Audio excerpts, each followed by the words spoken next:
No warning signs that I'm aware of. And it was a revelation that the White House had no intention of making public. President Bush was told in August that Osama bin Laden might be planning an attack involving a hijack. Could have predicted. Nobody in our government, at least. August 6th PDP. I believe the title was Bin Laden Determined to Attack Inside the United States. 70% of family members' questions were never answered during the 9/11 Commission report. Lee Hamilton and Thomas Keane said they were set up to fail. I mean, I'm a member of the commission. It's a scam. It's absolutely disgusting. The questions, Mr. President. The questions. Building 7 ablaze at the moment and apparently getting ready to collapse. Building 7, freefall collapse. Well, no, there's number 7 coming down. The excitement and the fun that people get watching an old building being demolished, and they wired very carefully for days, and it's a very careful operation. Third time today. It's reminiscent of those pictures we've all seen too much on television before, when a building was deliberately destroyed by well-placed dynamite to knock it down. The smartest thing to do is pull it.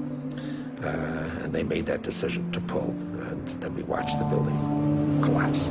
Jane, what more can you tell us about the Salomon Brothers building and its collapse? Well, only really what you already know. Details are very, very sketchy. We're getting information now that one of the other buildings, Building 7 in the World Trade Center complex, is on fire and has either collapsed or is collapsing. The Pentagon. Vanishing airplane. From my close-up inspection, there's no evidence of a plane having crashed anywhere near the Pentagon. The only site is the actual site of the building that's crashed in, and as I said, the only pieces left that you can see are small enough that you could pick up in your hand. There are no large tail sections, wing sections, a fuselage, nothing like that anywhere around, which would indicate that the entire plane crashed into the side of the Pentagon. Firefighters and police describing explosions. A lot of them.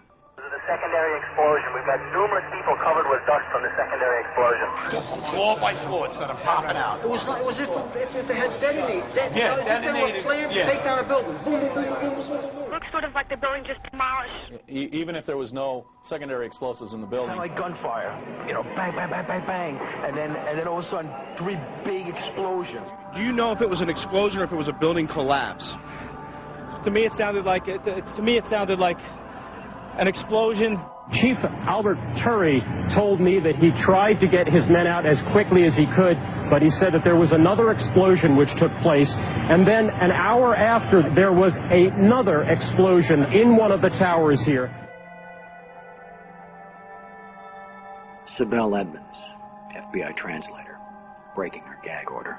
All our intimate relationship with bin Laden and Taliban. We did carry very intimate relationship with these people all the way up to September 11. Bin Laden was spirited into this military hospital in Rawalpindi for kidney dialysis treatment. The military had him surrounded. They were saying that Osama bin Laden had to be watched carefully and looked after. NORAD standing down. Where were the planes? On now to one of the eeriest moments amid the carnage of 9/11. A mysterious plane was seen flying right over the president's residence. The E-4Bs over New York and Washington, otherwise known as the Doomsday Planes. It has never been officially explained. Cell phones working at impossible altitudes. Solicitor General Ted Olson receiving phone calls that the FBI says were never made. What happened during that call? This is the only information we have on these terrorists. She was able to call him twice. How she could pull that off, we don't know, but she did. These are the questions, Mr. President. These are the questions.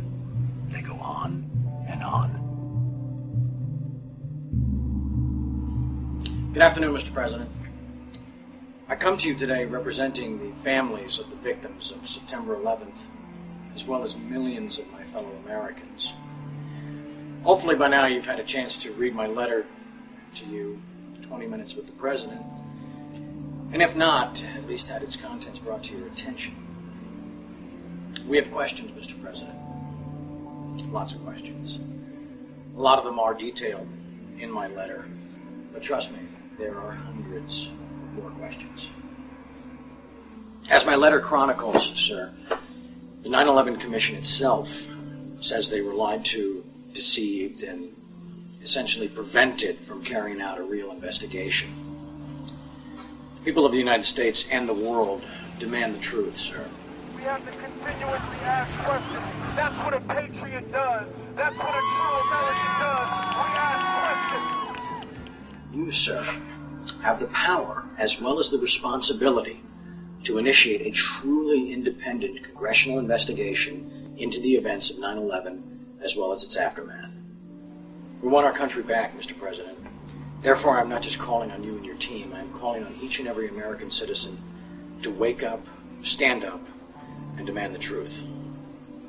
We're counting on you, Mr. President. Be on the right side of history.